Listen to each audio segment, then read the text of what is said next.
Dead America, the Second Month. The Texas Panhandle, Part 5. Written by Derek Slaton. Narrated by Aaron Smith.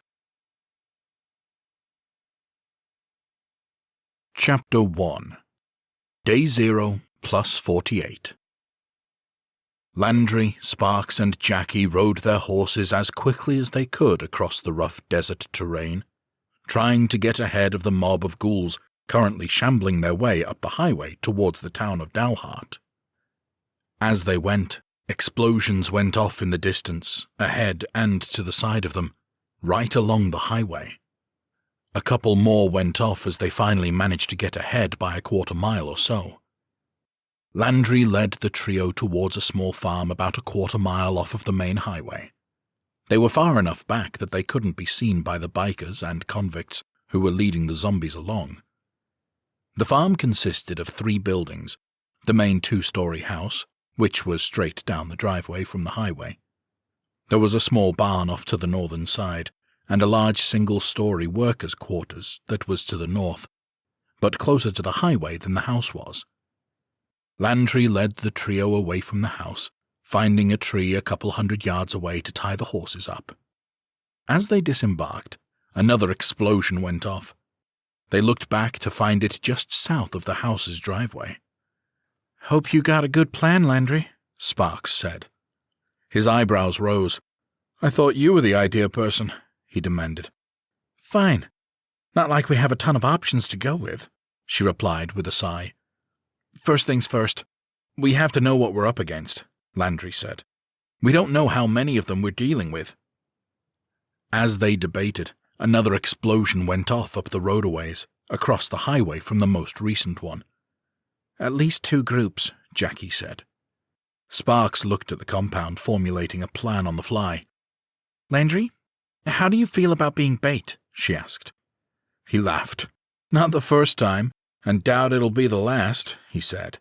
"Attaboy," Sparks commended, clapping him on the back. "What are you thinking?" Jackie asked, cocking her head. "Jackie, you get in the corner of the house. Landry will pull whoever set that device off towards you," Sparks instructed, pointing to the closest device. "You 2 take them out." "And what are you going to do?" he asked. "We need to know what we're up against," she replied. "So while you 2 deal with that group, I'm going to get ahead of the pack and do recon on the other group." "Taking the easy job, huh?" he teased. She smirked. "Didn't want to make you feel like less of a man by giving you the easy task," she joked. He stared back at her, blinking, unsure of what to say in response to that. "You're welcome," she finally said, chuckling and smacking him on the arm. "Come on, let's get moving. And watch yourselves." The trio scattered to their objectives, moving light with only melee weapons and handguns, leaving the rifles with the horses. Jackie made it to the big farmhouse first, noting that the back door was open, gently smacking against the door frame as a breeze came through. She pulled out her knife, not wanting to fire a shot from her gun and risk alerting the bikers. She cautiously pushed the door open, the frame creaking a little as she went. The kitchen was dark, with a pool of blood on the floor, long dried. She steadied herself, taking a beat before forcing herself to go inside. She moved through the kitchen, listening intently to anything that might tip her off to what was inside with her. It didn't take long, with a couple of moans and shuffling footsteps echoing from the front room. Jackie froze in place, not wanting to give away her position before she had a full picture of the threat. She listened carefully, throughout the house and especially above her, for any other sounds. The moans from the front room continued, but there weren't any others that joined them. Jackie moved with a light step through the room, making it into the hallway that led to the front of the house. To her left stood the door to the large front room, which ran along the side of the house to the front. She could hear soft noises coming from inside. A double-hinged door led to it, presumably to make it easy to carry dinner from the kitchen. She pushed it a couple of inches into the room, trying to get a look. There were 2 zombies, one within a couple of yards, and one a few more yards away from it, just shuffling about, not really going anywhere. Jackie let the door fall shut, looking back towards the kitchen. She spotted a metal spatula on the counter, picking it up and feeling that it had a bit of weight to it. She underhanded it down the hallway towards the front of the house, sending it skittering towards the door. The loud clanging on the hard wood made a massive racket that filled the stale air of the home. The moans inside the front dining room intensified, followed quickly by shambling towards the front in search of whatever had made the sound. Jackie gave it a few seconds before she peeked back into the room, finding a lot more breathing room between her and the creatures. Once they were a few yards away, with their backs to her, she gently slid in after them. She walked cautiously towards them, knife at the ready. The first one never saw her coming, as she punched its lights out with a perfect blade strike to the back of the head. She tried to catch it as it fell, but it was too heavy, slipping out of her hands and to the ground. This got the attention of the other ghoul, and it immediately turned around, shambling towards her, claws outstretched. She took a couple of steps back, grabbing one of the dining room chairs and flipping it onto the ground. This was enough to trip up the clumsy corpse, and it fell flat on its face. Before it could pull itself up, Jackie ended its afterlife. Just to make sure she was alone, she stood in silence, listening intently. The only sound she could hear was another device being detonated in the distance. She looked outside towards the highway, which was a little difficult to make out given the quarter-mile distance. Jackie could see the mob of ghouls, which was extremely thick and looked like a dark line marching down the road, just about at the driveway to the house. She flinched as another device detonated to the north of her. She tried to look out to see how far up, but it was on the other side of the workers' quarters. She turned her attention back to the mob, seeing a couple of figures running away from them, staying a good 50 yards from them. They were moving too quickly and with too much care to be runners. They were either the bikers or the convicts. She looked around, trying to find Landry, finally seeing him duck for cover behind some tumbleweeds. Landry stayed low, crouched and ready to burst up when the moment called for it. He checked his handgun, glancing over to the zombies and letting out a disgruntled sigh as he saw how many of them there were. "Here we go again," Landry muttered. He looked out at the two bikers running up towards the driveway, doing their best to keep pace ahead of the zombie army. "Now or never," he said to himself. He psyched himself up enough to stand up from cover and fire a few shots in their direction. He was far enough away that it was nearly impossible for him to land a direct hit with a handgun, but he didn't care about that. He just needed him to follow. The two bikers immediately turned and hit the dirt, looking around for who was shooting at them. Landry quickly gave them a target, breaking from cover and sprinting towards the house. He glanced over to the bikers, who had gotten up and were in pursuit. One of them fired a handgun wildly, the other one talking into a walkie-talkie. "You'd better be ready, Jackie," Landry huffed to himself and ran towards the front of the house, bullets whizzing by him. He ran straight for the front door, hoping she'd unlocked it for him. He was relieved when he got there and saw it was propped open. He crashed inside as bullets hit the outside of the house, both bikers unloading on him. He scrambled, kicking the door shut while backing up and staying low. "Jackie!" he hissed. "I'm ready," she replied. "Good, 'cause they're coming," he said. "They're not the only ones," Jackie replied, waving him over. Landry quickly got to his feet, staying low and moving over to a window, looking out at the couple dozen zombies that had broken away from the back to pursue him.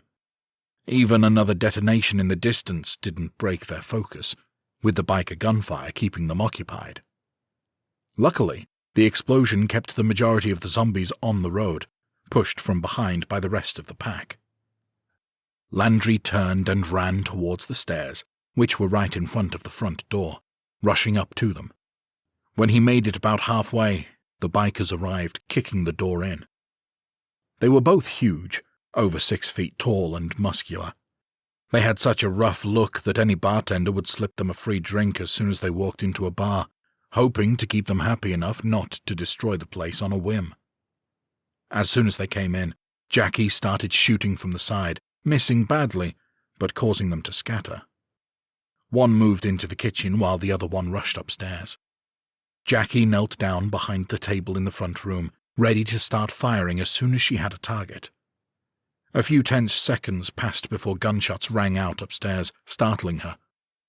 As she instinctively turned her attention towards that, the downstairs biker came out from the kitchen, firing almost blindly. Jackie fell to the ground, narrowly avoiding being hit. She could see the biker's legs through the table and chairs, aiming her handgun and firing several shots towards it. Luckily, one of the bullets hit him in the ankle, causing him to stumble forward, hitting his chin and hand on the table. The gun broke free from his grasp, flying out of reach. Jackie quickly stood up, trying to get a kill-shot angle, but the biker fell to the ground. A second later, the table was shoved violently in her direction, smacking into her midsection, gun going flying as well. Jackie stumbled back, slamming into a wall as the biker pulled himself up. The man was angry, blood on his chin and eyes boiling with hatred and pain. "You're gonna wish you never did that, little girl," he snarled. Jackie didn't respond, instead darting over towards her gun on the floor a few yards away. The biker saw this and tried to cut her off, managing to do so. She spun around, grabbing a chair and flinging it in his direction.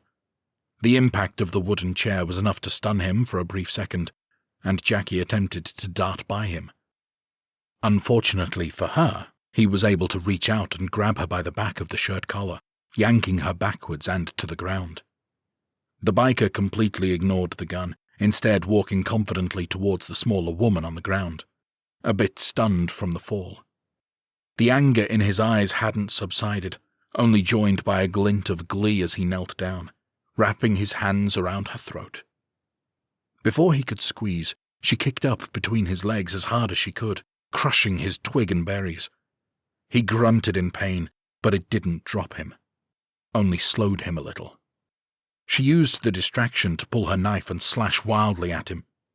The blade caught him in the top of the hand, forcing him to recoil, and she scrambled to her feet, running around him again. This time, when he reached for her, she was ready. The biker attempted to pull her back again, but Jackie spun with him, jamming the knife into his chest as she turned. This caused the biker to let go and stumble back a bit, but not fall down. He instead looked down at the blade, then back at her, letting out a scream. Jackie didn't waste time, turning and diving for the gun as the biker lunged for her. She managed to get her hand on the weapon, spinning around and finding the trigger just in time. She unloaded the rest of the magazine into him, hitting him dead center in the chest. Even with the impact, the biker was still standing, dazed, struggling to keep his balance. Finally, it was too much for him, and he dropped to his knees before slumping to the side. Jackie breathed heavily, rubbing her neck that was sore from the fight, moving towards him slowly. She grabbed the knife in his chest and pulled hard. It took a little bit, but she managed to free it. Now that it was quiet in the room, she could hear the commotion upstairs, but that wasn't as terrifying as what was downstairs. Moans. The front door was fully open, and the zombies from the highway piled inside. Some were drawn to the noise upstairs and began the peril-filled journey up the steps. Jackie looked around wildly as half a dozen ghouls filed into the front room she was in, more going down the hallway towards the kitchen. She knew if she didn't move soon, she was going to be trapped. So she did the only thing she could for Landry. "Zombies in the house!" she screamed. "Zombies in the house!" There was more commotion upstairs, some yelling, but nothing resembling words. At least, not words meant for her. She let out a frustrated grunt before running towards the back door that led to the kitchen. She lowered her shoulder and hit the door hard, swinging it violently open. It made impact with a zombie in the hallway, sending it tumbling back. She was startled by one zombie that had made it past the door and into the kitchen. It turned and spotted her in the hallway, letting out an excited moan and lunging towards her. Jackie ducked and scrambled along the floor, narrowly avoiding being grabbed. She made it into the kitchen, back to her feet, and ran for the back door. She burst outside and pulled the door closed behind her, taking in deep lungfuls of air. She frantically looked around the backyard, seeing no threats, no bikers or zombies. She looked to the north, finding the barn and beginning her run towards it. As she ran, her main thoughts were on Landry, who she hoped was okay. Chapter 2. Landry scrambled up the stairs as the bikers emerged through the front door. As he turned to aim his weapon, there was intense gunfire coming from downstairs. He didn't have a great view of the proceedings, so he didn't know if it was aimed at him or not, and instinctively dove for cover beside a bedroom. By the time he realized it was Jackie opening fire, the other biker had run up the stairs, his gun drawn. Landry tried to aim and fire, but the biker saw him at the same time, and did the same thing. Both men fired wildly, missing each other badly as they were both diving for cover. The biker quickly rushed up the stairs, getting to cover of his own. "Nice little ambush there," the biker called. "Kind of a bitch move, if you ask me." "If I was a better shot, you wouldn't be around to ask," Landry replied. The biker laughed. "Fair enough," he said. "Don't suppose you want to give me a do-over?" the soldier asked. "Nah, but I'll give you a chance to not be a little bitch," the biker drawled. "Why don't you come find me like a man?" Landry listened closely to the boards creaking in the old house, guessing that the biker was in the bedroom beside his, diagonal from the room. It was only about 5 yards from doorway to doorway. "You just let me know when you're ready," he said. "Born ready, bitch," the biker purred. "Come get your beat down." Landry had a plan in his mind, but he didn't dwell on it too much, instead jumping out and diving headfirst into it. He came out of his hiding spot, immediately shooting at chest high into the wall of the bedroom. He pumped several rounds into the wall, the wood splintering as he ran towards it. As he approached the doorway, a gun popped out at crotch height, and he managed to catch sight of it just before it aimed. The biker squeezed off several shots that narrowly missed him. Landry tried to aim his gun down to shoot him from above, but the biker managed to smack the gun out of his hand as he pulled the trigger, sending a random round into the wall. Landry whacked the gun out of the biker's hand, so they were both now unarmed. The biker, still relatively crouched, lunged up, wrapping his arms around Landry and getting him off of the ground, driving him back into the wall. The air was partially knocked out of his lungs as he was driven into the wooden wall.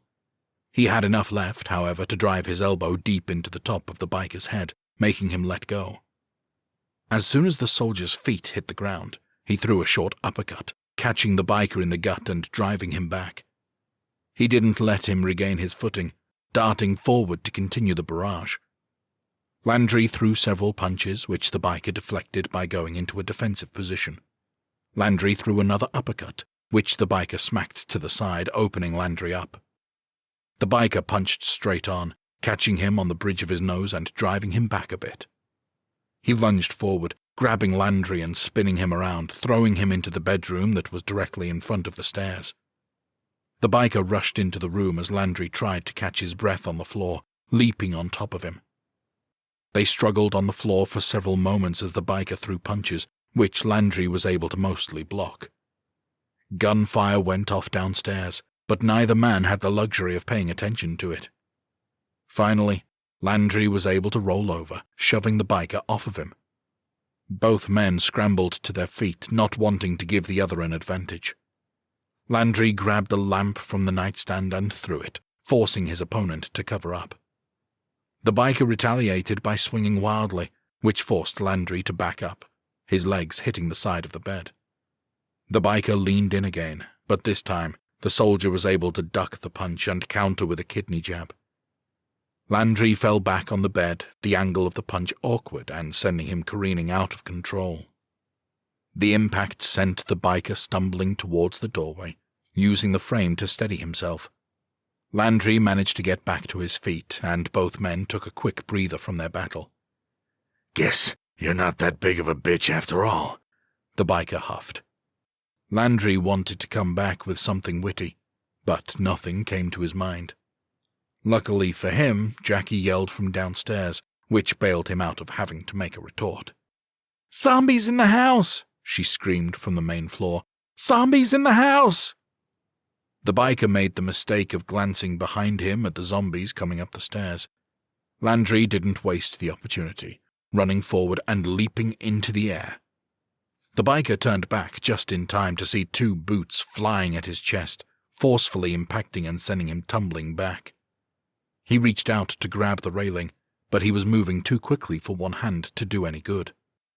The biker fell back, hitting the stairs and bouncing off, the cracking of his ribs drowned out by zombies excitedly seeing their next meal delivered right to them. Landry stepped up to the top of the stairwell, looking down as the zombies descended onto the screaming man. They ripped into his flesh as he writhed about, trying in vain to break free from their grasp. The soldier took a moment, satisfied with the work he'd done, only for the realization to quickly dawn on him that he was trapped upstairs now. He snapped out of it, looking around for his gun, grabbing both his and the biker's before going into the bedroom and slamming the door. Once inside, he grabbed one of the heavy wooden dressers and dragged it in front, giving him a few more moments to figure out an escape plan. He ran over to the window, seeing that there was a small landing right outside the window. The banging on the door was enough to motivate him to get outside. He looked over the edge, relieved to not only see a total lack of zombies in the back, but also an elevated heating oil drum. He carefully walked over to it, hopping down onto it and then to the ground. As he looked around for any indication of where Jackie had gotten to, and if he needed to go back inside for her, he heard a massive explosion in the distance, far bigger than the earlier ones. Landry looked over towards the guest worker house as a huge fireball and plume of smoke shot up into the air, followed by a fair amount of gunfire. He gaped at it, muttering, "Shit. What now?" Chapter 3. A few minutes earlier. Sparks worked her way up to the guest worker house, which sat about 100 yards away from the road. She came up to the back door, pulling on it, but finding it locked. "Well, that's no good," she murmured to herself. She tried it one more time, hearing chains on the inside. She shook her head and came around the side of the single-story building. There were several windows, all of which had bars on them. As she walked up towards the front, she peeked inside, seeing several rows of cots, none of which looked like they were in use when the end of the world hit. As she continued to move up, there was another detonation, almost in front of the building, causing her to take a knee. She drew her handgun out, ready for anything. Sparks made it to the front of the building, taking a knee and carefully peering out from behind the corner. She spotted 5 men joking around on the back of a truck, with some walking beside it. The man driving kept a slow pace. There were a few crates in the back of the truck, with what appeared to be construction-grade dynamite. She had no idea where they'd managed to find it, but that didn't matter. The only thing that mattered was that they had it at all. Sparks watched as they pulled out another stick, lighting one of the fuses and chucking it as far as he could. A few moments later it detonated, keeping the mob moving towards them, the front edge a good 50 yards away from them. Everybody, including Sparks, looked back out towards the farmhouse when some gunfire erupted. One of the men took out his walkie-talkie a moment later, listening to someone talking. The bikers and convicts all drew their guns, surveying the area. Sparks quickly ducked behind cover, but not before one of the convicts spotted her. Several of the men opened fire, hitting the building and driving her back behind cover. As the gunfire intensified, she looked through the window, finding the front door slightly ajar. Sparks waited for a brief break in the gunfire to make her move. She emerged from cover, firing towards the enemy while rushing towards the door. It was blind fire, which missed the targets entirely, but she knew she couldn't stay there. As she crossed the threshold, The gunfire started back up, peppering the door and front of the building with bullets. She fell on the ground, staying as low as she could while moving back towards the door to kick it shut. As soon as it latched, splinters of wood flew everywhere as they continued to fire. Sparks scrambled to her feet, making it over to one of the front windows, hoping to return fire. As she peeked out, she saw that 2 of the gunmen were remaining still, aiming towards the front of the building. But there was a much bigger threat. The moans coming from the road grew loud enough for her to hear.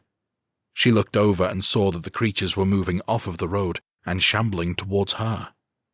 Only a small handful, as the majority of them were still being pushed forward by the mob and drawn to the gunfire from the bikers and convicts. Rather than return fire, Sparks stayed low, hoping that they'd give up trying to take her out and instead continue with their shepherding of the zombies. This was short-lived. "You look lonely," one of the convicts bellowed. "Have some friends." Sparks peeked out, her eyes widening with fear when she realized what they were doing.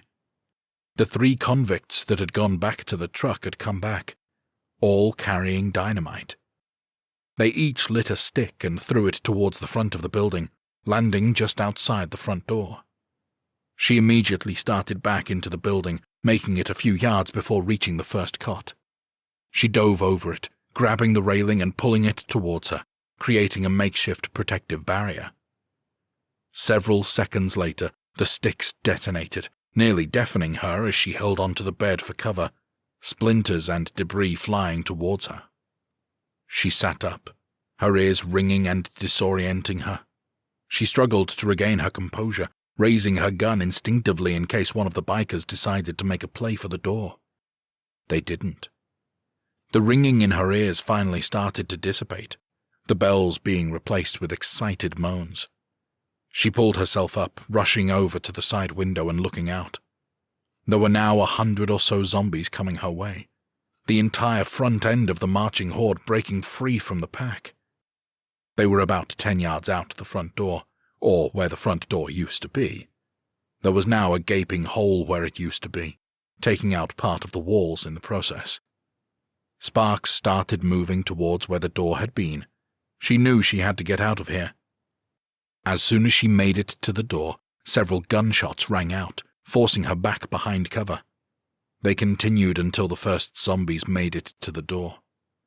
She raised her gun, firing at the lead creature and taking it down. It was quickly replaced by several more, dozens lining up behind it. She scrambled to her feet, backpedaling while taking careful aim and firing, doing her best to make sure every shot counted, hoping to plug up the hole with corpses. It wouldn't buy much time, but she needed every single second.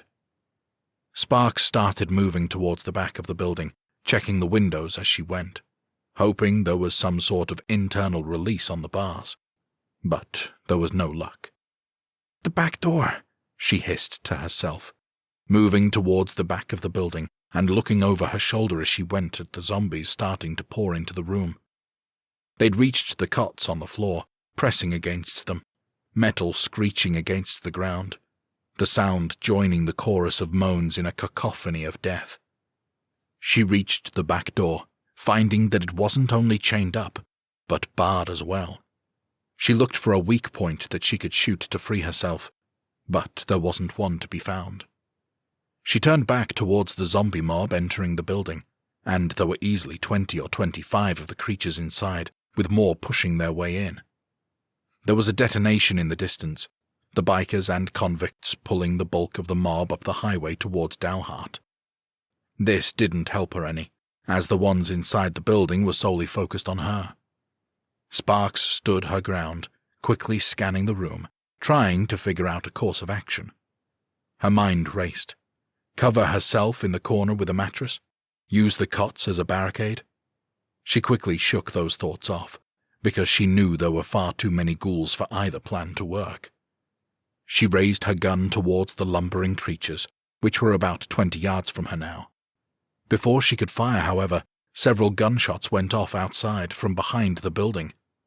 Sparks rushed to the window, looking out and finding Landry and Jackie standing there. The soldier held up one of the explosive devices Rufus had given them. Sparks frantically pointed towards the back door, and he nodded before pulling out a lighter. Sparks turned back to the zombies, aiming and firing several times towards the closest ones, hoping to buy herself enough time for the device to go off.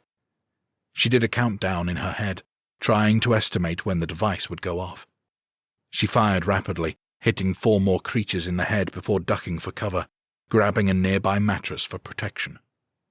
The explosion was violent and loud, blowing the door off of its hinges, sending it flying towards the mob and taking a couple out. The concussion blast was enough to knock several more back. Once again, Sparks was a little dazed, but she forced herself to get up and move towards the exit, which was another gaping hole in the wall, only with a bit of fire this time around. A couple of zombies that were near the back wall and out of the blast zone started moving towards her. She struggled to aim, but managed to get her gun in the proper position, firing once and hitting the lead creature, buying her enough time to get out to the back area. Jackie came rushing up, grabbing her arm and pulling her to safety as the first zombie emerged in the flaming opening. As soon as they were clear, Landry aimed his rifle and fired, hitting the creature in the head. He fired a few more times, taking down a few more, and buying them precious moments as there was now a logjam at the door. "You okay?" Landry asked. Sparks nodded. "Yeah. Ears are going to be ringing until the end of time, though," she said, jamming a finger in her left ear and wiggling it about. "Guessing you were spotted?" Jackie asked. The redhead nodded. "Yeah, there were 5 of them, and they have a fuck ton of dynamite," she said. Both the others cried, "Dynamite?" at the same time, gaping at her. "Where in the hell would they even get that from?" Landry asked, shaking his head. Jackie thought for a beat. "I was staying at a highway construction camp south of town," she suggested. "It's possible they had some there." "What kind of construction were they doing?" Sparks asked. Jackie shrugged. "No clue. But this terrain is pretty rough," she said. "Maybe to take out boulders?" "Whatever the reason, they have it now," Sparks said. Another blast went off in the distance, and Landry pulled out a handful of devices, brandishing them. "We can use what we have to try to divert the crowd," he suggested. Sparks shook her head. "They have hundreds of sticks," she said. "They'll just regroup and pull them back on course." Landry listened to the moans from the building, where the fire was now growing in size. He took one of the smallest devices, lighting the fuse. "What are you doing?" Jackie hissed.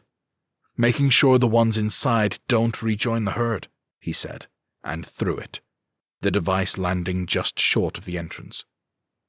As it detonated, it blew out the zombies in the doorway, damaging the walls enough that they collapsed, holding the ghouls inside. The fire continued to grow, aided on by the explosion. The 3 of them stared at the blaze, contemplating. "So, what do we do now?" Sparks asked. Landry shrugged. "We can do some running and gunning," he said. "Pick 'em off?" They looked north of the compound they were in, finding nothing but open space. "A gunfight where we have no cover," Sparks mused. "Don't think that'll go so well for us." "Open to ideas," Landry said, spreading his arms. Jackie motioned over her shoulder. "We get to the horses and ride north a couple of miles," she began. "There is a 1 gas station town called Hartley. They have to go through it if they want to get to Dalhart. We lie in wait and hit them from cover." The other 2 exchanged a look, shrugging and nodding. "That works for me," Sparks agreed. "I'll get the horses," Landry said, and took off at a jog as the women stood by, watching the breakaway mob burn. Sparks swallowed hard, shaking her head. "You sure you're okay?" Jackie asked gently. The redhead nodded slowly. "Yeah, just got my bell rung," she admitted. "Haven't been hit this hard since one of the Dudek brothers botched their move." "Who did what now?" Jackie asked, brow furrowing in confusion. Sparks chuckled. "Sorry, I used to be a wrestler," she explained. "Sometimes the moves didn't always go as planned." Jackie blinked at her, impressed. Sounds like an interesting gig, she said. That's what I did for fun, Sparks said with another laugh. The interesting part was explaining to my CO at the station the next day why I had a black eye. Jackie laughed. I can relate, girl, she said. Had more than my share of punk club bar fights in my day. Luckily, I didn't have a boss who cared enough to question it. Either that, or I scared them off. Sparks sighed wistfully. Oh, to go back to the simple days of top rope finishes and punk snows, she said. I'd take that any day over convicts with dynamite and zombies, Jackie quipped. They shared a laugh, though it wasn't as genuine as before. More a, what can you do over the absurdity of their situation? You girls ready? Landry asked as he approached with the horses. Jackie nodded. Let's ride, she said. We don't have time to waste. She and Sparks leapt up into their saddles, and the trio began their race to the north. Chapter 4 Whitaker and Hammond rushed around the store, doing everything they could to create defensive positions, as Axton and his gang prepared for an assault. Zombie moans continued to permeate the walls, as all of the activity had caused quite a stir. How are we looking, Whitaker? Hammond asked. She stepped out of the storeroom with a shrug. It's better than nothing, she asked. Not the ringing endorsement I was hoping for, the sergeant muttered, walking over and inspecting the area. Just in front of the door leading to the back room, there was a collection of store displays that had been laid on their sides, creating a minigun nest. On the other side were several police-grade body armor vests.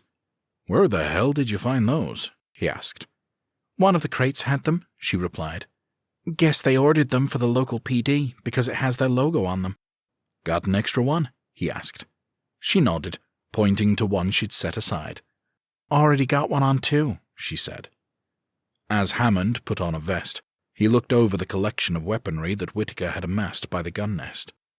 There were 2 combat shotguns and 2 assault rifles at the ready, and next to them a couple of go-bags, one of which had a sniper rifle hooked into it.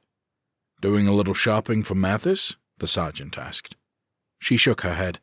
Figured that since we know of multiple elevated positions around town, it might come in handy, she explained. Let's hope it doesn't come to that, he replied.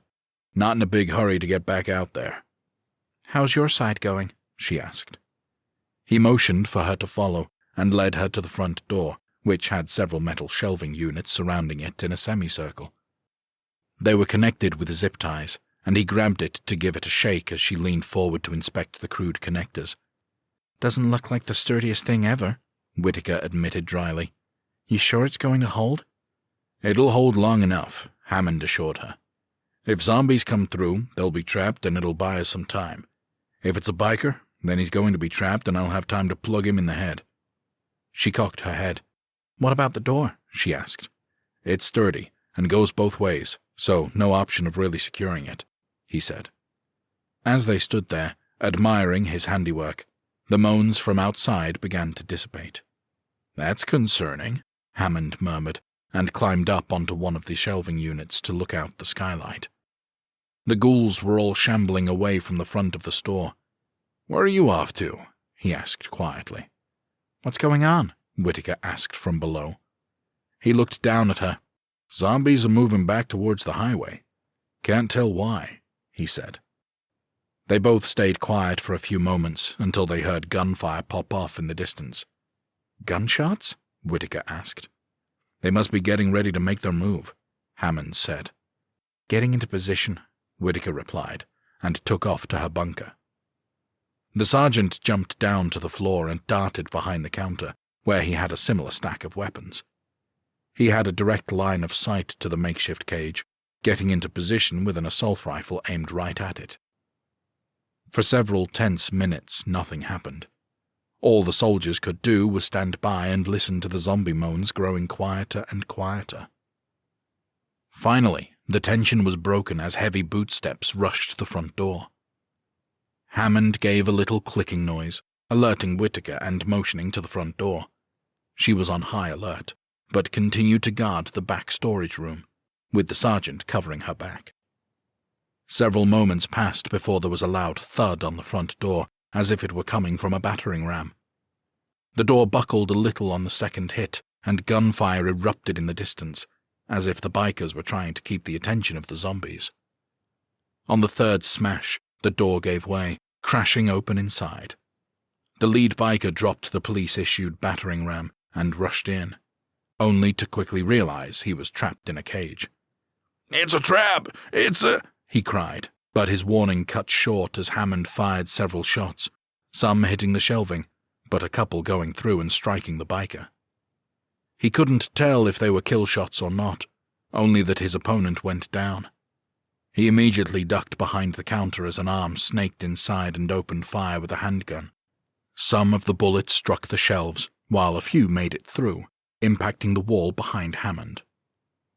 He popped up and returned fire, unloading the rest of the magazine into the area as one of the bikers leaned in and attempted to pull his injured or dying buddy out. As soon as Hammond ran empty, he tossed the gun aside and grabbed another one that was already loaded up. As he did, one of the bikers stepped into the room with a shotgun, only not aiming at the sergeant. The biker aimed at the connection points of the makeshift barricade, firing and easily taking them out. "We're in!" somebody yelled. Hammond popped up to fire, but the shotgun biker crashed through the now loose shelving unit, knocking it to the ground and creating a massive hole in the entranceway. As he did that, two more came around the corner with handguns, opening fire and getting much closer to Hammond than he liked. Hammond hit the ground as they came in, three of them quickly spreading out in the store. One of them moved towards the storeroom, running to the end of the aisle and turning up towards it. Whitaker jumped behind the barrier and aimed an assault rifle at him.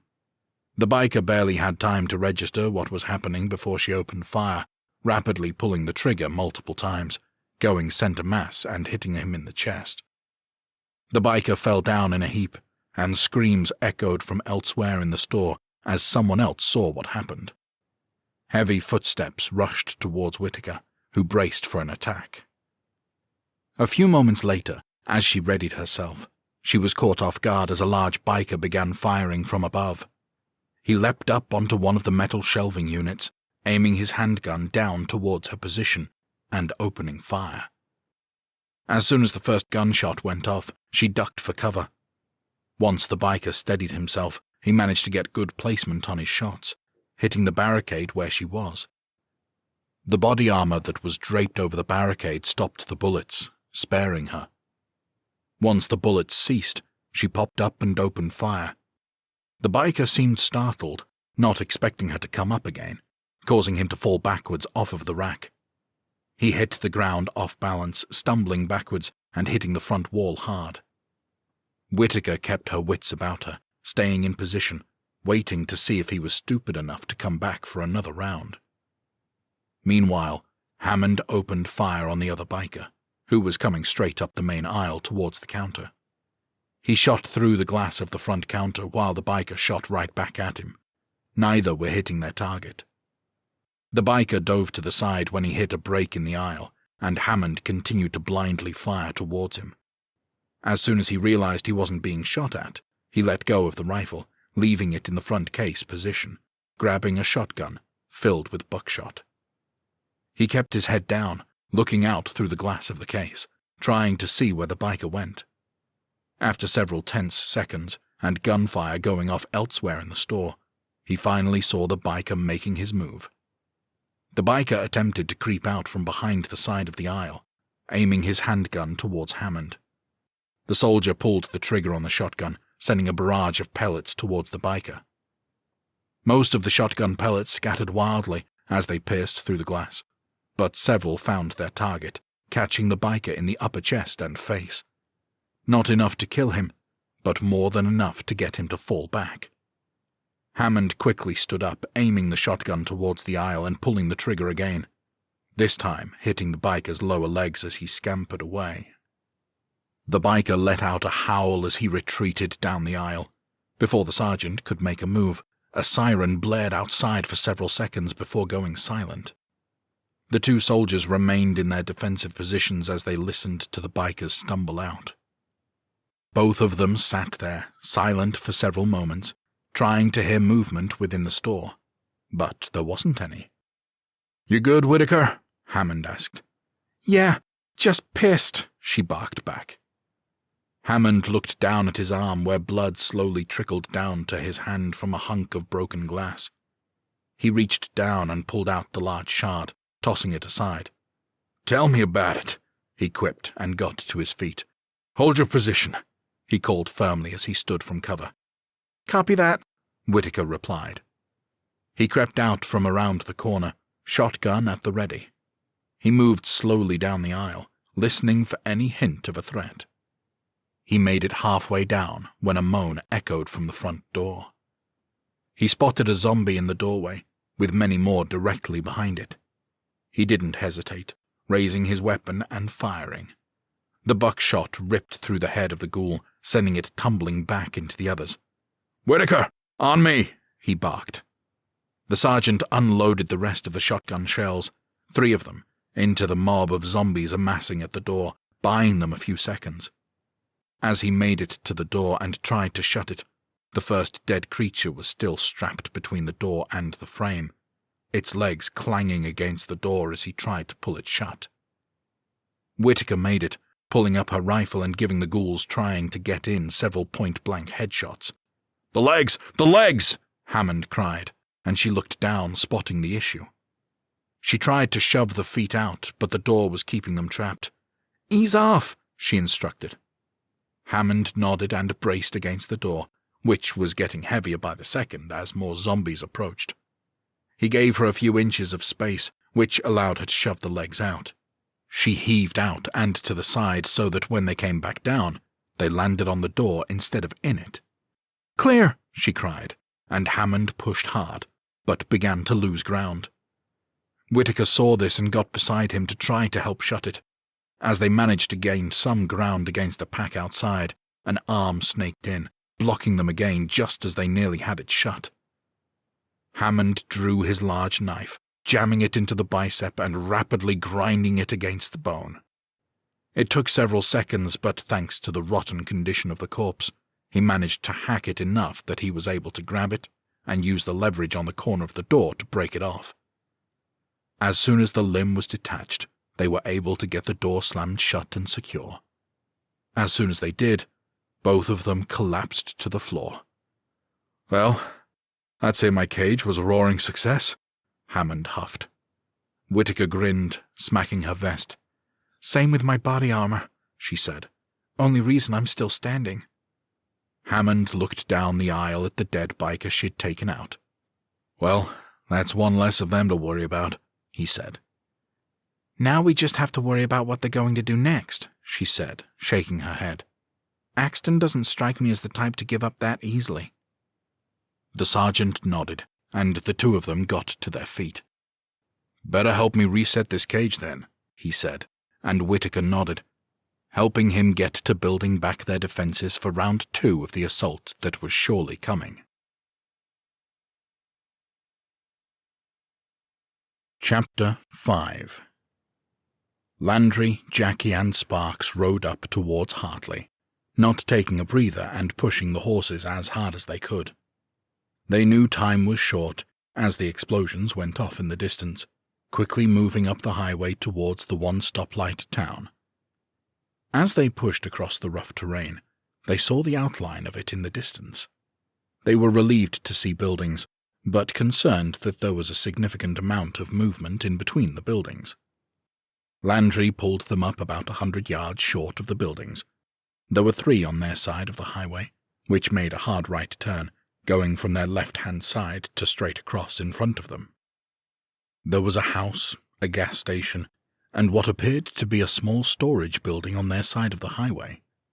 It was difficult to see across the street, but there were 2 large structures, a warehouse, and a huge grain silo. "Looks like as good a place as any for an ambush," Landry said. Sparks nodded. "They're going to be coming up the highway and making the turn towards Dalhart," she said, "which means a lot of diversion explosions to keep the mob on course." "So, where do we set up?" Jackie asked. "That silo would be nice if we had a sniper with us, but with the way I shoot, I don't think it would do as much good." Landry said. Sparks nodded.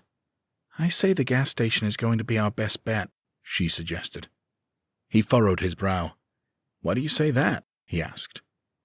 Big enough that we will have plenty of cover to shoot from, Sparks said. And if we get stuck, at least we'll have food to keep us going while we wait for rescue. That's some optimism you got there, Landry quipped. She cocked her head. Am I wrong? She asked. Nope, he replied easily. What do we do about them? Jackie asked, motioning towards the several dozen zombies that were stretched out on the road and in between the buildings. There were easily a dozen or so congregating near the back of the gas station, too. As they contemplated, another explosion went off in the distance, getting closer. They looked over and saw that it was getting closer to the turn on the highway. We take out what we need to take out to get inside, Sparks said. No sense in doing extra work helping those assholes out. Let them fight it out with them, Landry agreed. Jackie nodded thoughtfully. And stay distracted while we pick them off, she said. I like it. Landry motioned for them to follow him over to a nearby tree, where they tied up the horses and pulled off their gear. Sparks grabbed the pack of explosives, and the soldier cocked a brow at her. You think that's going to be necessary? He asked. She shrugged. If we get trapped, it will be, she said. How much further up the road is Dalhart from here? He asked. Jackie tilted her head back and forth. Couple miles, she said. Guess this is our last stand, Landry huffed. No sense in holding ourselves back. They peeled off every bit of weaponry and ammo they could carry before beginning to work their way up towards the gas station. They stayed low, hoping to conceal their approach, and when they got within 50 yards of the gas station, they took a knee to formulate their strategy. There were a dozen zombies in the back of the store, which had a metal door and no other way into the building. What are the odds that door is unlocked? Jackie asked. About the same odds as the three of us running off together and forming a throuple, Landry quipped. Both women made noises of disgust, and he shrugged, grinning. What? He asked. I know it's a less than zero chance. Still, there's not enough alcohol left in the state of Texas to get that mental image out of my head, Sparks said with an exaggerated shudder. Jackie grimaced.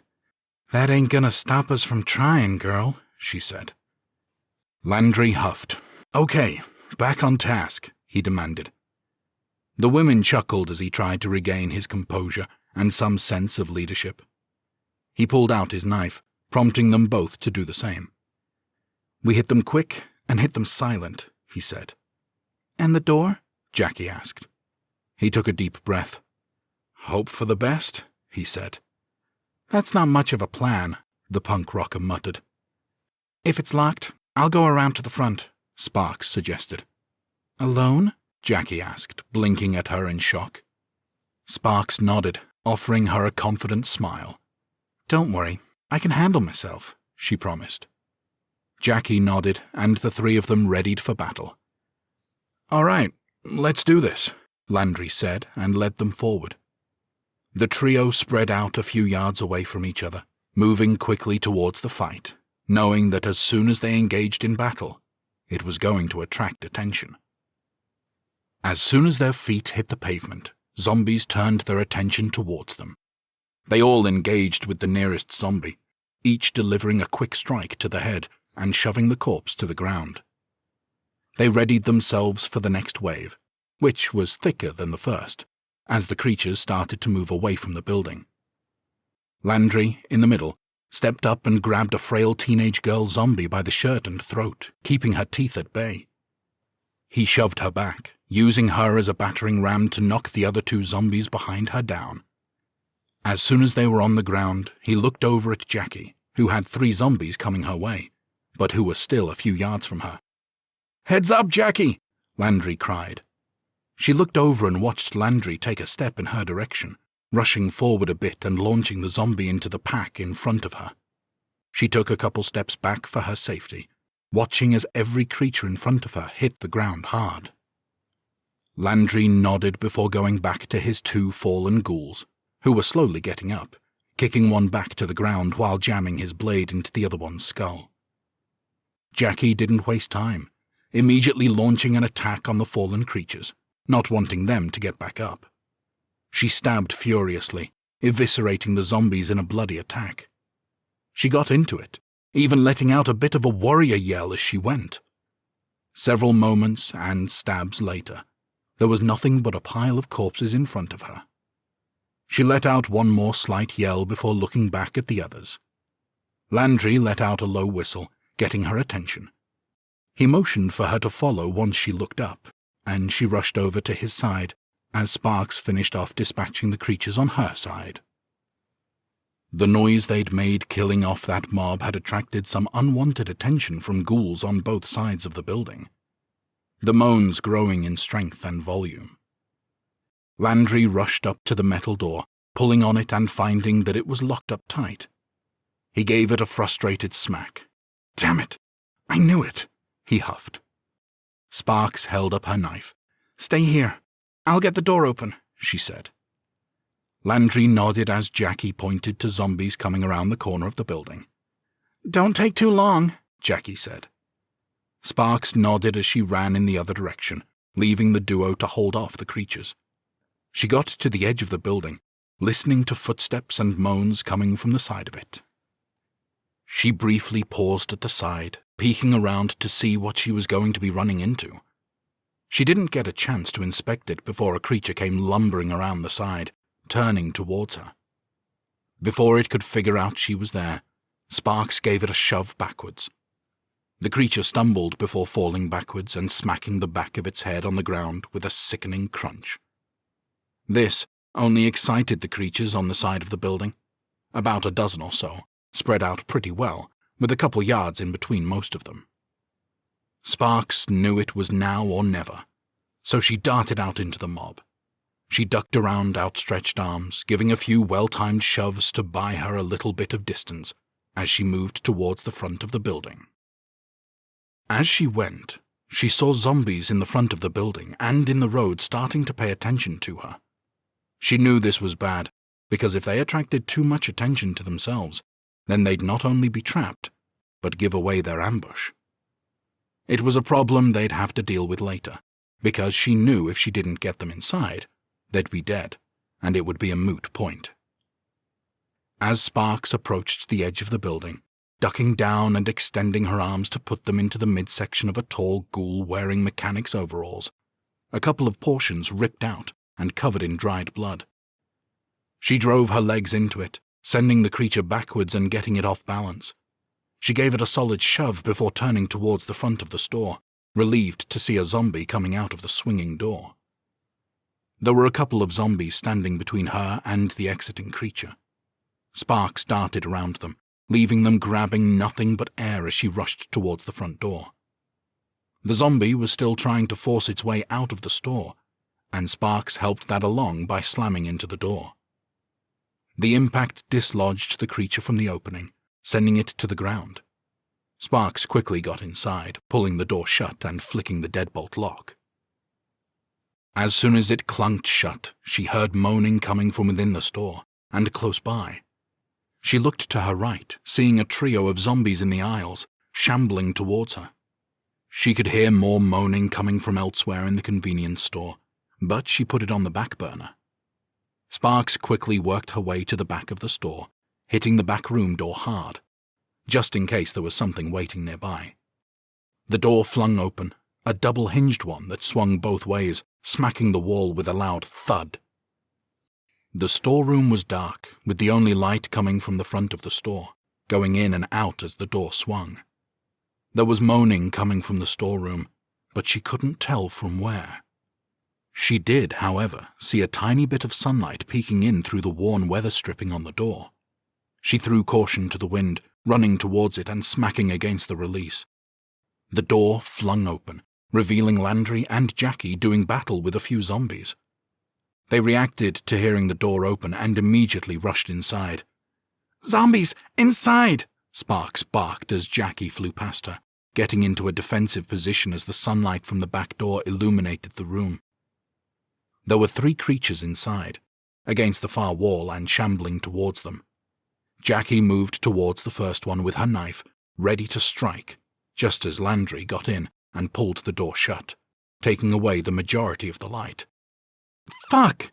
Jackie felt her blade go into the head of a creature, and she tried to pull it back but lost her grip, the blade slipping from her hand as the corpse fell. Everyone's eyes were trying to adjust, leaving them mostly blind in the room with the ghouls. Landry quickly drew his flashlight, fumbling to get it turned on just in time to see zombies approaching. "Sparks!" he cried. The redhead, still trying to adjust to the light, saw the outline of a zombie and gave it a forceful shove backwards. As it hit the ground, Landry pulled out his handgun, aiming and firing a single round at the still-standing corpse to buy them some time. Finally, their eyes adjusted to the light, and Jackie got a lead on the fallen creature she'd taken out, snatching her blade and running over to stab the shot one in the head. As she did this, Sparks ran to the swinging door just as the first ghoul from the store got to it. She planted her feet at the door, blocking the zombie from getting in, but it was open enough that an arm was inside, flailing about. "Little help!" she yelled. Landry ran over, gathering a head of steam and slamming into the door as hard as he could. This sent the creature falling back into the store, smacking into the other two corpses. He didn't let up, going through and immediately beginning his attack.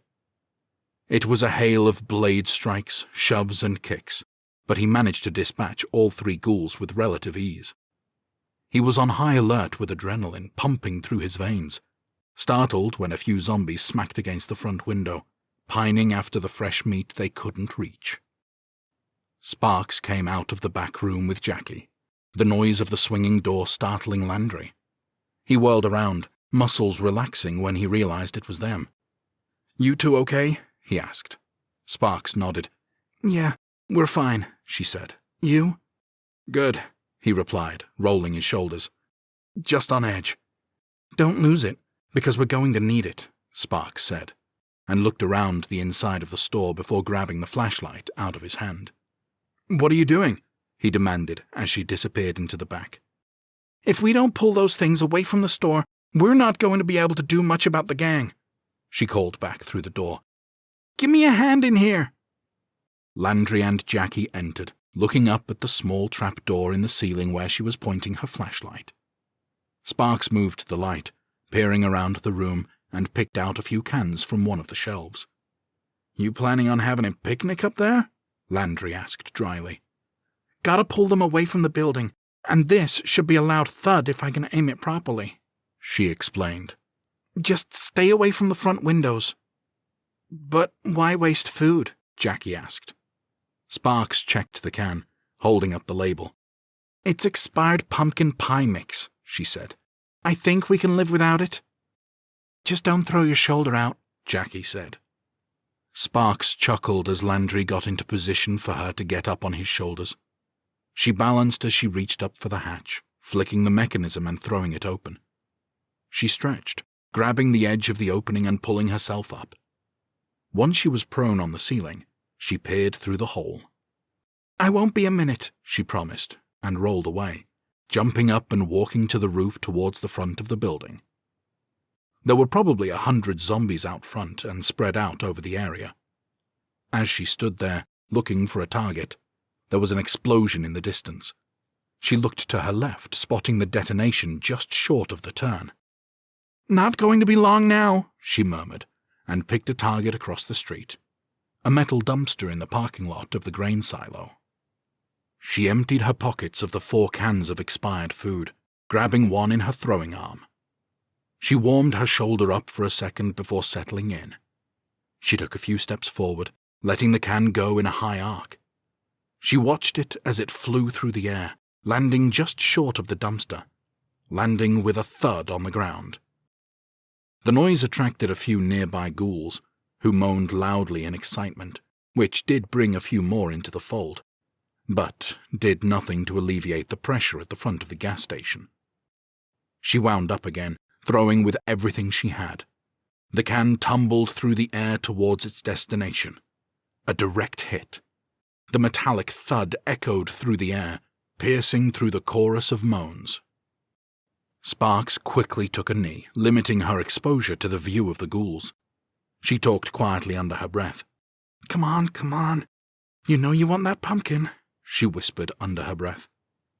She let out a sigh of relief as a couple dozen creatures broke away from the front of the store and shambled towards the dumpster. She waited several moments as another explosion went off in the distance, doing little to move the mob in front of her. Sparks inched over to the edge of the building, laying down and looking just over the threshold. There were still 40 or so creatures out front, all of whom were anxious to get inside the store. Sparks looked across the highway, but couldn't see anything she could reach with a throw that would pull them away, so she turned to the side. The house beside the gas station had a metal roof on it. "Better than nothing," she muttered, and picked up another can, chucking it as hard as she could, a loud clang quickly following. A grin widened on her face as several creatures broke away from the building to go investigate. She quickly hopped up, grabbing the last can and going to the other side, throwing a can as hard as she could towards the warehouse next door. The can smacked against the side of the wall before clanging on the ground. While it wasn't terribly loud, it did manage to pull half a dozen creatures away from the front of the store. "Gonna have to do," she huffed, and stood there for several moments, contemplating how to do the ambush. She looked back in through the hole to the back room. "Pass me up a rifle," she said quietly, not wanting to attract any zombie attention back to her. "Trouble?" Landry asked. "Just up the road," she replied. "I have a good vantage point from up here." "What do you want us to do?" Jackie asked. "I took a peek and they're still packed in front of the store. Once the fight begins, those things are going to scatter and head towards the gang and the explosions," Sparks explained. "I'll be drawing their fire, so with any luck, they won't be looking for you in the store." Landry raised a victory fist. "We get them within our sights and we'll hit them with everything we got," he said. Jackie handed up a rifle and Sparks took it, before Landry tossed up the explosives bag. "Don't be afraid to use these," he said. Sparks smirked. "You know me, I can't disappoint Rufus," she said. "We'll be ready on your signal," Landry promised. Sparks nodded, checking the rifle and extra ammunition. She walked over towards the edge, laying down on the roof and readying herself. As she lay in wait, another explosion went off, this time past the turn and about 500 yards from the edge of town. She took a deep breath before whispering, "These assholes aren't going to know what hit them." Chapter 6. Hammond and Whitaker had used the past hour since the previous attack to regroup and prepare for the next assault. The front barricade around the door was back in place, as good as it could be, with the zip ties back around the broken portion, but only about half as good since part of the shelving had been blown apart last time around. Whitaker had restocked all of the ammunition in the guns, and had plenty of time to build a second go-bag. This one with a hunting rifle with the most expensive scope the store had. Hammond looked it over appraisingly. "That's a hell of a scope," he said. "Night vision, too," Whitaker replied with a smirk. He picked up the weapon and looked through the unit. "While I had no intention of hanging out in town until dark, good to know we have this as a backup," he said. "How's it looking outside?" she asked. He shook his head. "Haven't seen any movement from Axton and his crew, but plenty of zombies just chilling," he replied. "None of them being drawn anywhere?" Whitaker asked. "Nope," he said, popping the P with more than a little frustration. "It's like the bikers just headed home for the day." "If I were a betting woman, I'd say Axton is up to something," Whitaker said. Hammond nodded. "Yeah, he does seem like the motivated type," he agreed. "Annoying, isn't it?" she groaned. "Axton, the Rivas cartel leaders. Why can't they be like those douchebags in Silver City?" The sergeant chuckled. "Afraid that the further we get into the apocalypse, the fewer low-hanging fruit dumbasses are going to be left?" he said. "Yeah, I know. But a girl can dream, can't she?" Whitaker joked. They shared a laugh, but a noise made them freeze, in the distance that sounded very out of place. "What the hell is that?" Whittaker hissed. Hammond shushed her before running over to the front window, hopping up on some shelves to look outside. The zombies that were in the parking lot in front of the store were shambling away, back towards the road. "Something's got their attention," he murmured. Whittaker got behind cover, readying a shotgun and aiming it towards the sliding metal door in the storeroom. The noise outside got louder and louder, and finally the sergeant placed the sound. A truck engine. "They're coming," he said. "From where?" Whittaker called. "Down the street," he replied, and then the radio clicked on. "Knock, knock," Axton's voice came through in a teasing sing-song. Hammond looked out the window towards the building next door. Axton stood on the roof, waving to him while he lit up a stick of dynamite. "Fire in the hole!" the sergeant bellowed. Axton threw the stick towards the front door, and it landed just a few feet from it. Hammond rushed back into the store, running hard and leaping over the counter. His momentum carried him into the back of it, slamming hard against the display and to the ground in a heap. No sooner had he hit the ground when the explosive went off. The sound was deafening, reverberating through the building. The door blew to bits, sending shrapnel into the store. However, a lot of it was caught by the barricade. Unfortunately for the soldiers, the concussion from the blast devastated their makeshift protective barrier, sending it flying back into pieces. Once the dust settled, Hammond pulled himself off of the ground, his ears ringing, a little disoriented. He aimed his rifle towards the front door, expecting there to be a rush of bikers any second. Several moments went by, and nothing. The faint sounds of zombie moans and the ever-growing engine sound echoed, and Hammond's brow furrowed. Something was wrong. He turned slowly towards the metal door in the storeroom.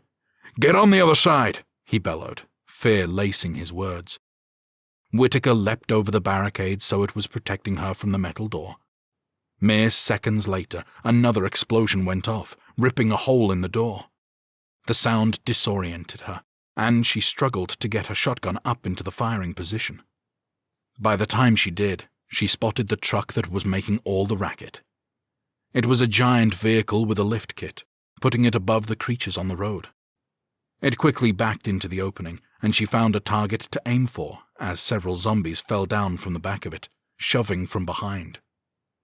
As the ghouls got back to their feet, Whittaker aimed and fired, sending buckshot downrange, clipping a couple of them, but not delivering any kill shots.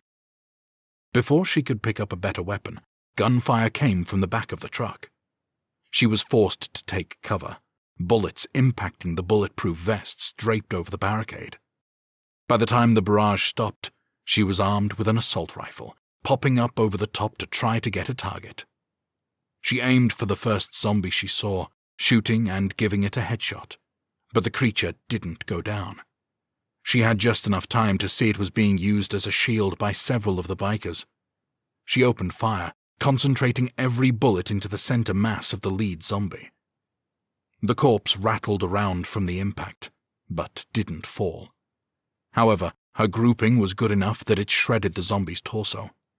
Her next couple of shots broke through, hitting the biker in the gut and sending him to the ground. The other two bikers concentrated their fire on her, and she was forced back behind cover. Before she popped back up, Hammond came around the corner with his combat shotgun, sending round after round towards their enemies. It was loading up with slugs, the blasts ripping through the zombies like they were nothing. The first zombie lost its arm as the round hit the shoulder, so the biker was forced to throw it to the ground and take cover. The other zombie took a shot in the chest, nearly cutting it in half. The only reason the biker behind it wasn't ripped in two was because the slug hit the spine and deflected. The biker took part of the shrapnel in the side, causing him to fall to the ground. The biker probably wished it would have been a kill shot, because the zombie was still alive despite being torn in two, and it hit the ground, immediately turning and latching onto his arm. He let out a yell before aiming his handgun at the creature's head and pulling the trigger. As this was happening, Whitaker got up off the ground to retreat, because the truck was moving away and another one backed up in its place with reinforcements. "Come on, we gotta go," Hammond barked. The two soldiers grabbed their go-bags and headed towards the front door. As they got up from the barricade, bullets flew in their direction, narrowly missing them as they got away. As they ran towards the door, a couple of zombies wandered inside, inspecting the source of the noise. Hammond didn't waste time, raising his shotgun and sending a slug straight through the side of one of the ghouls' heads. The impact knocked it into the other one, which Hammond quickly executed. He peeked around the side of the door, taking stock of what they were up against.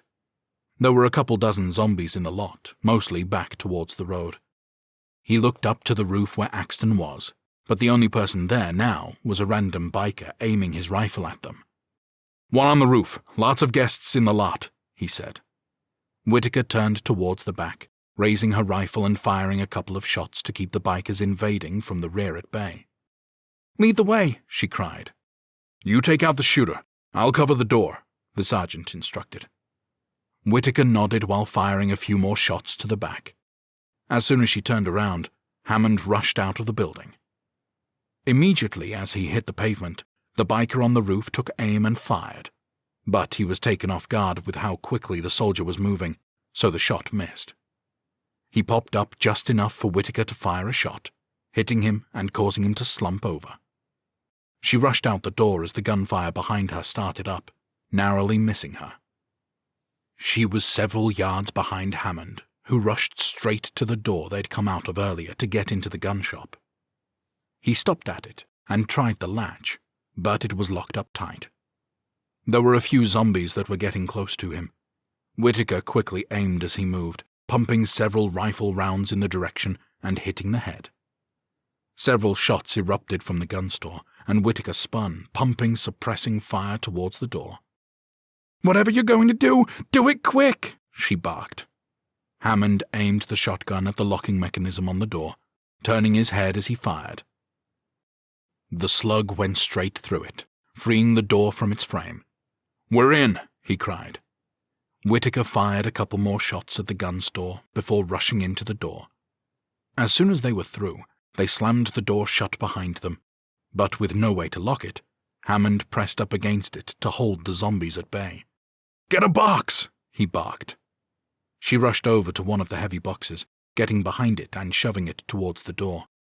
It took several moments, but as it got to blocking the door, he was able to move out of the way.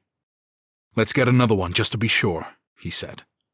The duo got another box, lifting together and putting it on top of the first one. They were large and heavy, which was strong enough to hold the door shut for the moment. "Doesn't look that sturdy," Whitaker mused. The sergeant shook his head. "Don't need it to be. We're not staying here," he said. "Oh, good," she drawled. "For a second there, I didn't think you had a plan." He smirked, giving her a little shrug, and she chuckled, shaking her head. Yeah, I know. It's probably not a good one," she said. "So, what are we doing?" "Well, Axton has the gun store," Hammond said, "but I figure it isn't going to do him much good if he can't leave it." Whitaker grinned. "Roach motel him?" she asked. "Yep, at least long enough for the others to get back," he said. She raised a strong fist. "Okay, I'm in," she said. "Good," Hammond said with a firm nod. "We need to find a way up to the roof here to cover the front door." "Next building over," she suggested, and they nodded, sharing a fist bump before heading to the door leading to the next storefront. They paused at the opening, unsure of what to expect on the other side. Whitaker unlatched the door and flung it open, allowing Hammond to rush through, rifle at the ready. The two of them were met with gunfire, forcing them to the ground in opposite directions. It was a clothing store, so there were numerous racks everywhere with clothing, allowing for lots of places to hide. Two bikers moved through the store, their boots squeaking on the ground. Both soldiers moved quietly to conceal their movement. Whitaker made it to the corner of a counter, getting around it while listening for the biker coming up to confront her from the other side. She took a knee for cover, aiming her rifle back down the row, waiting for him to pop out. It didn't take long, as the man rushed around the corner of the counter, firing a shot in the ground where he thought she'd be. Whitaker didn't hesitate, sending a single round through his chest and dropping him to the ground. It wasn't an immediate kill shot, just a gaping chest wound that caused him to painfully bleed out. He let out several gasps for help, gurgling blood. It was enough to get the attention of his buddy, who came to his aid. As soon as he got there, another shot went off, hitting him in the side of the head and dropping him on top of his friend. "Clear," Hammond declared. "Clear," Whitaker responded. The two soldiers got up, walking over towards the bikers, keeping their guns aimed at them just in case. By the time they converged on them, they were both dead. "Stragglers?" Whitaker asked. Hammond pointed to the corner.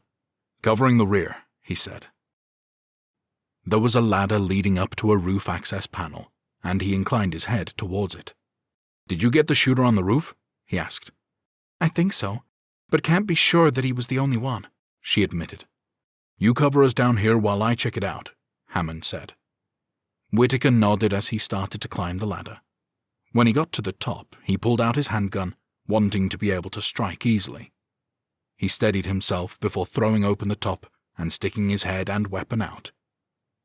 He scanned the roof, finding nothing but a dead biker slumped over. He cautiously got up, never breaking eye contact with the target, keeping his gun trained on him. He kicked him to make sure he was dead, then went back to the opening.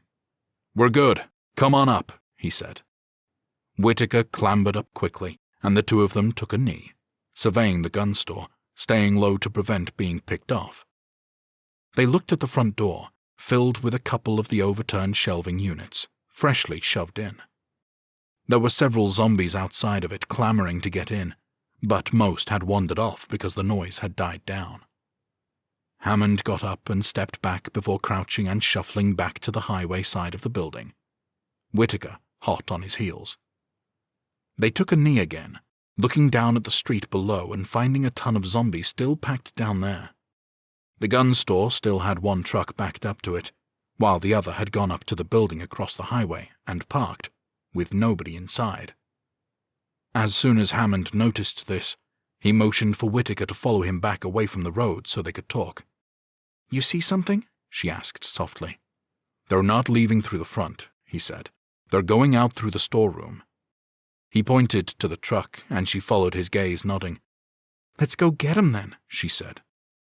The sergeant shook his head. "You're going to stay here and cover that front door," he instructed. "Because if I'm able to do what I'm planning to do, they're going to be forced to come out your way." He moved over to the dead biker, kicking him over and finding his radio. He tuned it to the same channel they'd been talking to Axton on and tossed it to Whitaker. "Here, this will let you know when I'm ready." "Can I cover you?" she asked, shoving the radio in one of her side pockets. Hammond shook his head. "I'm going to be coming at that building from the rear," he explained. "So I gotta move back a couple of blocks before crossing the highway. I don't want them to even have an inkling that I'm coming." He looked down at his watch before going over to the other side, peering down the highway at the mob of ghouls spread out. He did some quick calculations in his head before setting a timer on his watch. "Give me 20 minutes, he said. "Then what?" she asked, cocking a brow. "Take out the tires on that truck, then get to cover," he instructed. "That'll slow them down and keep the shooter distracted long enough for me to get inside." She nodded and readied her watch. "Okay, Sarge," she said. "Call it." "Time," he said, and they synchronized their watches before exchanging a fist bump. "Be safe," Whitaker said. He grinned. "Be deadly," he replied. She returned a smirk.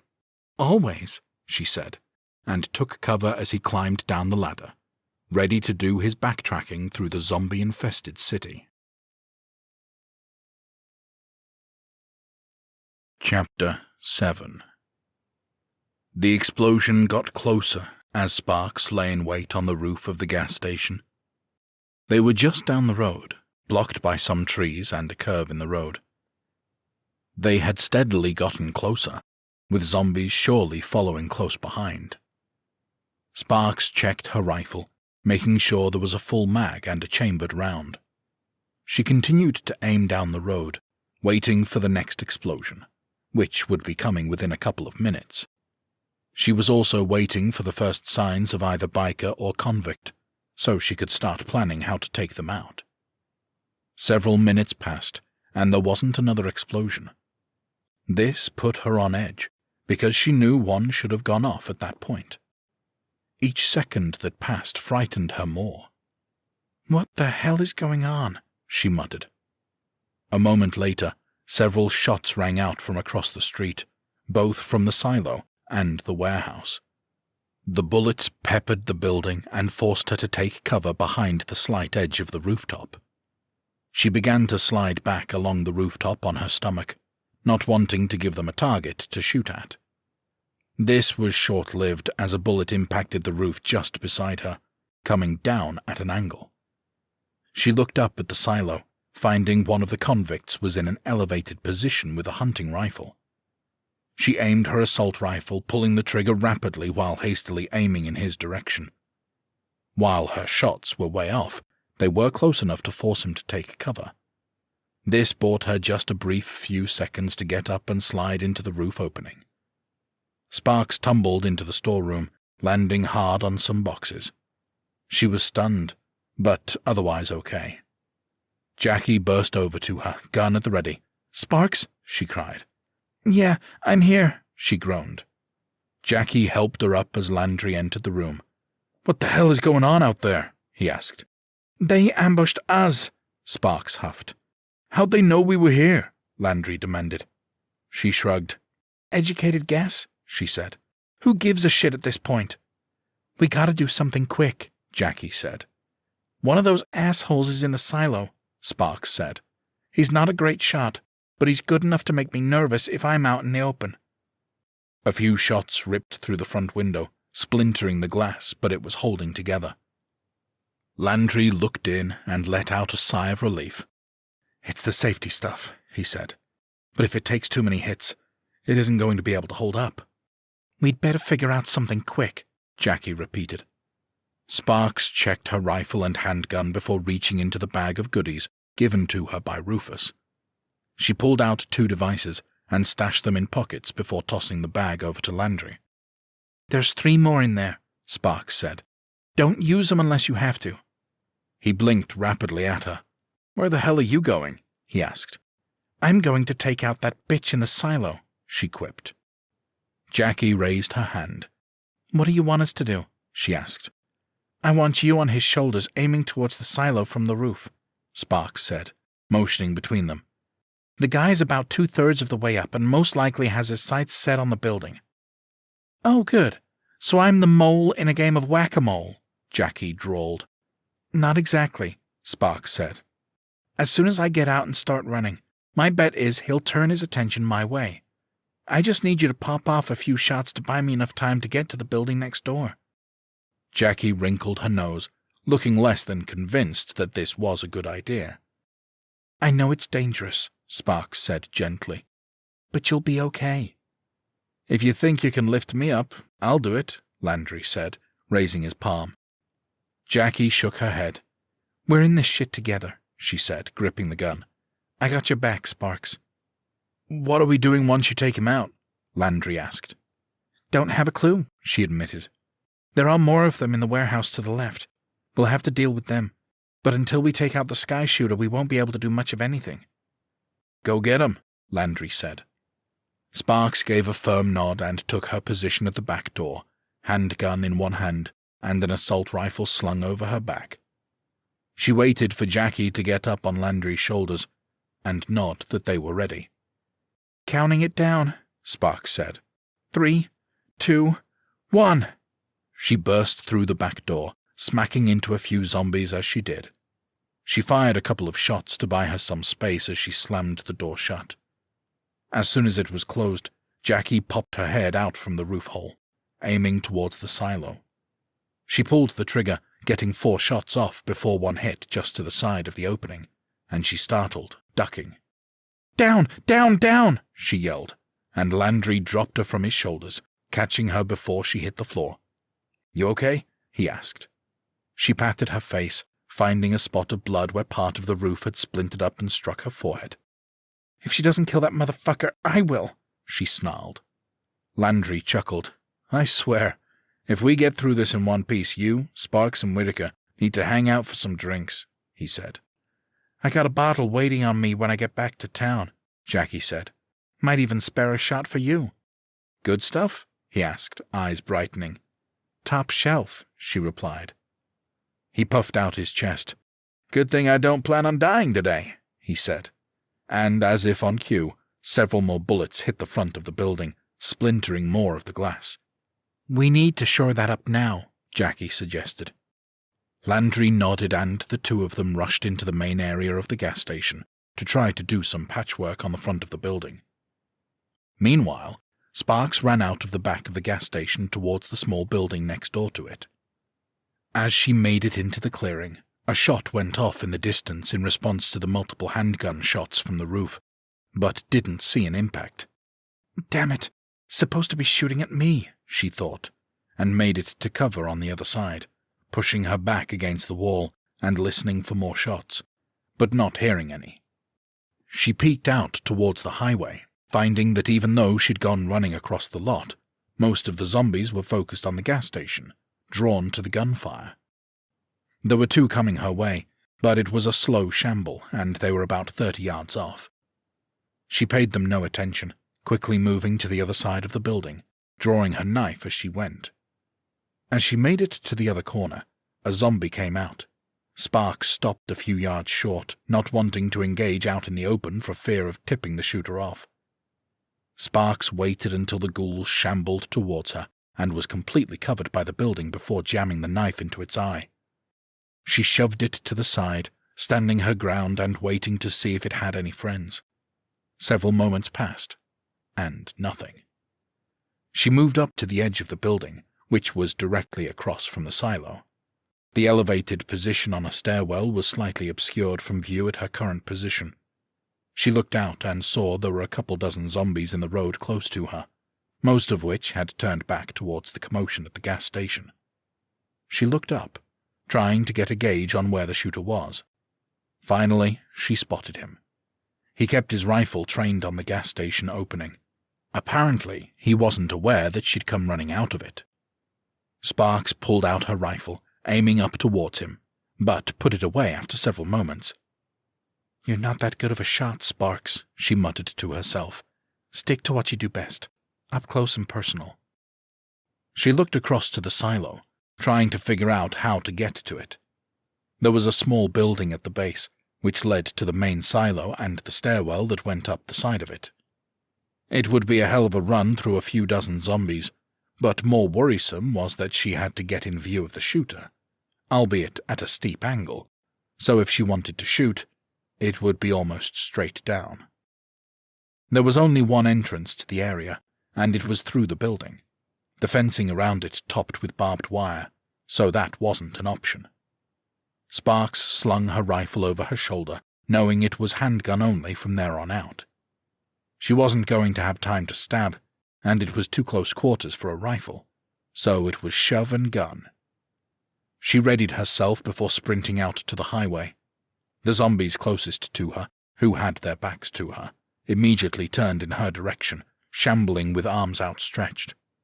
She ducked and darted around a few of them before a shot rang out. She glanced up and spotted that the perched shooter hadn't found her out yet. But another shot went off, and one of the zombies closer to her took a round in its chest, knocking it off balance. Sparks looked forward at one of the bikers in the building at the base of the silo, taking aim with a handgun and firing in her direction. He fired again, grazing her shoulder and causing her to stumble. This gave some nearby zombies a chance to swarm around her, but she scrambled back to her feet and continued to push forward. She made it through the converging creatures just as they would have enveloped her. Several more shots rang out, the biker becoming more reckless with his firing.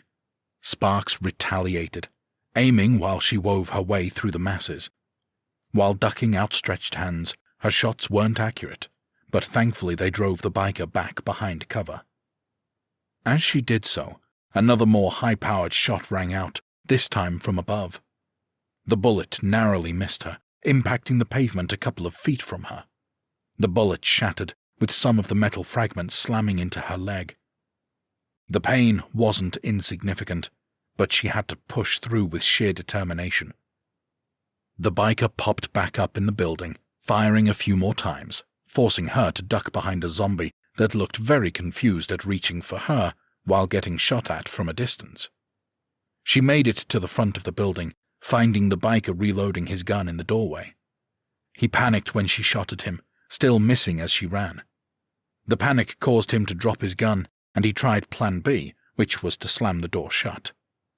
Sparks made it there in time, leaping up and leading with a flying knee, which slammed into the door and drove it back into the biker's nose. She slammed the door shut behind her as he tried to get back to his feet inside the small office. Before he could steady himself and prepare to attack, Sparks aimed her handgun at him, pulling the trigger, but, to her horror, it clicked empty. He let out a fearful gulp before she launched an offensive as a backup. She jumped up onto a desk, leaping into the air and landing on his shoulders. Instinctively, he caught her, giving her the chance to give him several vicious elbows to the top of his head. He was stunned, but gathered himself enough to shove her off. Sparks slammed hard onto her back on a desk, rolling off to the floor as the biker slammed his fist down, trying to take her out. She quickly got her feet planted and lunged forward, wrapping up the biker's leg and pulling it behind him as she rushed past him. The biker did a split, landing hard on the ground in an immense amount of pain as any number of ligaments and tendons strained and tore during the move. As he was on the ground in intense pain, she was able to pop the magazine from her handgun and load in a new one. He reached up, either to block the bullet or beg for mercy, but it didn't accomplish either of those things. Sparks fired, the bullet going right through his hand and into his head. She watched as he slumped down in a heap, falling over. She kept the gun on him, making sure that he was really dead. After she was convinced, she looked out, finding several zombies at the front door. She went over to secure the door before turning her attention to the bigger problem, how to take out the shooter above. She walked to the back exit of the small office, looking out at where the stairs began, which was about 20 yards away to her right. Luckily, the fencing had held up, so there were no zombies inside the area. Sparks holstered her handgun, unslinging her rifle from her back and checking it before getting ready to make her move. She tried to position herself by the window at the back of the building as best she could to look up, hoping to see if she could catch a glimpse of the target. While she couldn't, she was unnerved by the fact that he had a bird's-eye view of the building. She quietly opened the door, ready to bolt out. She paused for a second, however, knowing he was probably watching. She looked around the office for a moment before spotting the biker's jacket slung over the back of an office chair. She grabbed it and waited by the door for a moment. Sparks got into running position before tossing the jacket out ahead of her. Before it hit the ground, a shot went off and ripped through it. She didn't hesitate, immediately rushing outside and over to the stairs. The next shot came a full second after that, hitting the ground well behind her. She aimed her rifle up the stairs, making sure to stay as close to the inside railing as possible so that the shooter above couldn't get a clean shot at her. It was a tense march up, with one flight leading to a small landing before going back in the opposite direction. There were metal-grated walls, causing visual blocks going all the way up, so it was a surprise what was around every corner. She made it up several flights before coming around the corner and narrowly missing a bullet. Sparks fired a shot that came nowhere close to hitting the target. She hit the ground and backed up against the railing, aiming her rifle towards the next flight.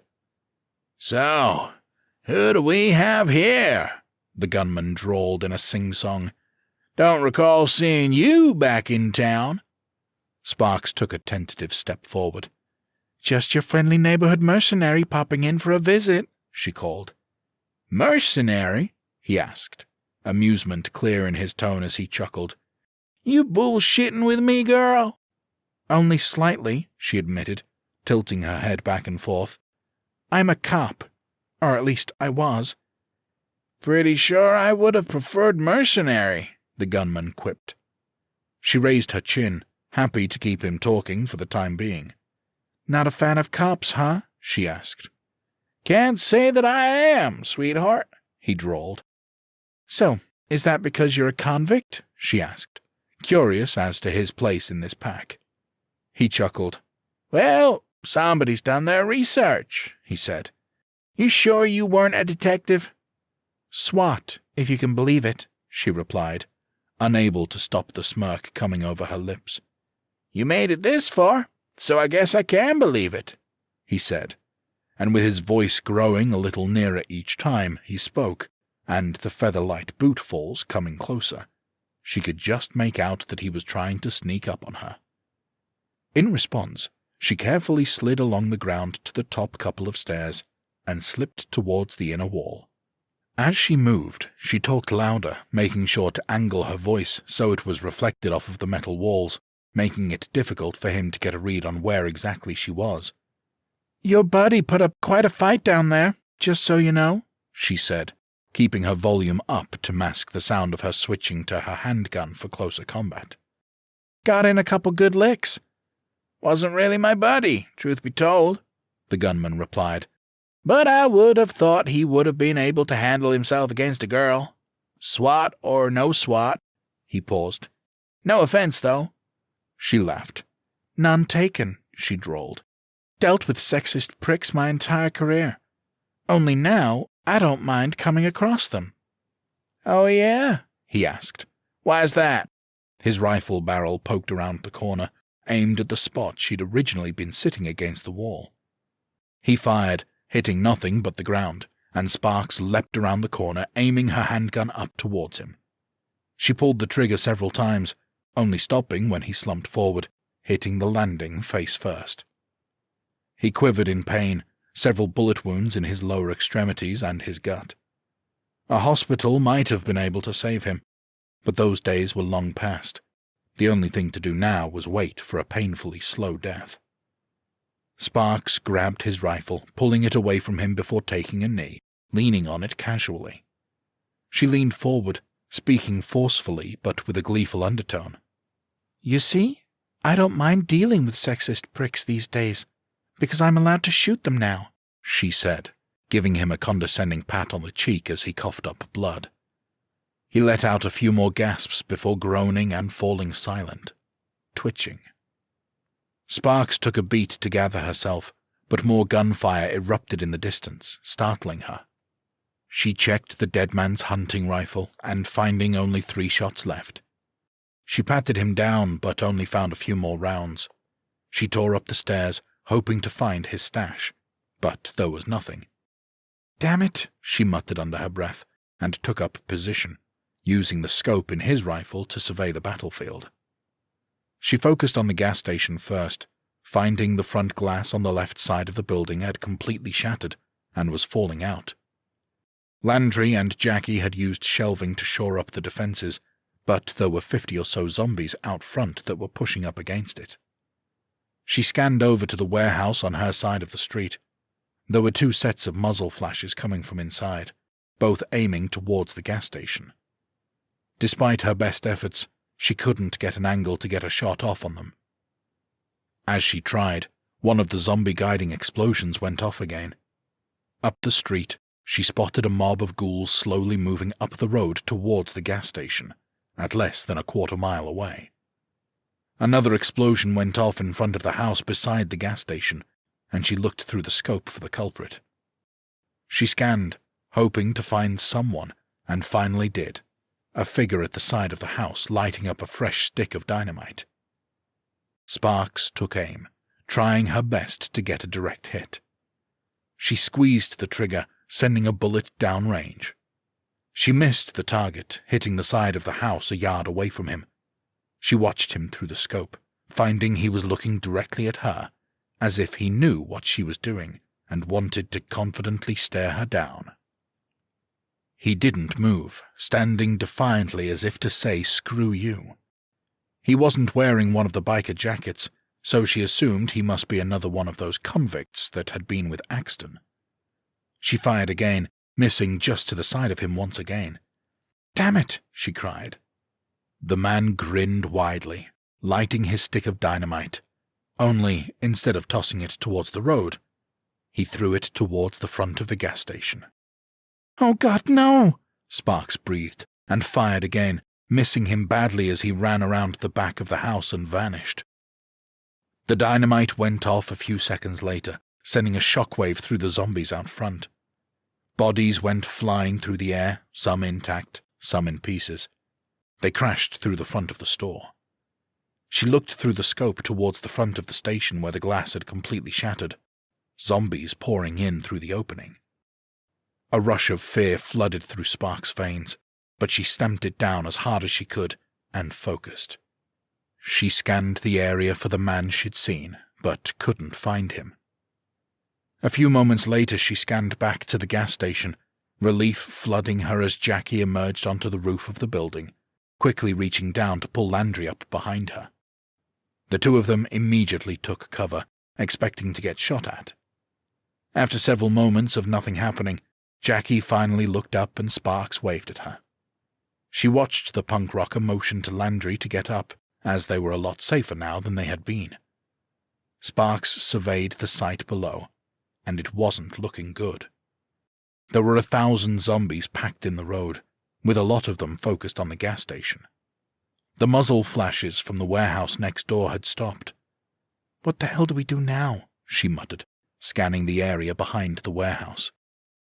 There was a lot of stuff in the way, with power lines and trees obscuring her view. She managed to catch a glimpse of a couple of men running behind them, headed in the direction of Dalhart. She took a seat, breathing hard, contemplating what she should do. It was a massive debate in her brain. "They're going to start drawing the zombies towards town," she thought. "There's no way for me to stop it on my own. Even if I could get to them in time, all it would take is one device going off and the mob would be headed their way. And that's assuming I could even get to them." She looked back at the mob, finding it was mostly concentrated in front of the store, the marching coming to a near-complete stop. It had been drawn by the explosion and the moaning mob already there, she guessed. She reached into her pocket, pulling out one of Rufus's explosives, staring at it and turning it over in her hand. "I can use it now and start pulling them towards Dalhart," she mused. "Gives them less time to prepare, but gives us a chance to get free and go help. With any luck, it'll throw them off their timeline and force them to attack the town before they're ready." Sparks waved to get Landry and Jackie's attention. Once she had it, she pointed to the device and motioned her plan. Both of them seemed to understand, and looked at each other, sharing a nod before they both gave her a thumbs up. She looked down over the zombies and the open part of road to the north of them, making sure she had a clear area to run up and throw, with the right angle to make the highway. After several moments, she finally pulled out a lighter and got it going. Sparks took several steps forward on the stairwell landing and threw the bomb as hard as she could. She watched as it flew through the air, the fuse burning brightly as it tumbled. Finally, it hit the ground and almost immediately detonated, sending a giant fireball into the air. "Get a look at some real explosives, assholes," she declared, channeling her inner Rufus. The device did its job, drawing the attention of most of the mob. The ghouls began marching on the road towards Dalhart, breaking away from the gas station. As they made their way towards town, Sparks stood and watched, little else to do at the moment. She spotted the convict who'd stared down her scope in the distance, taking the long way out of town. He was at a full-blown sprint, like he was on a tight schedule. "You'd better run," she warned under her breath, "because as soon as I get my people, I'm coming for you." She watched the mob slowly move out of town, looking past them towards the horizon as the sun hung lower and lower in the sky. It had already been a hell of a day, but the night was going to be even worse. The end.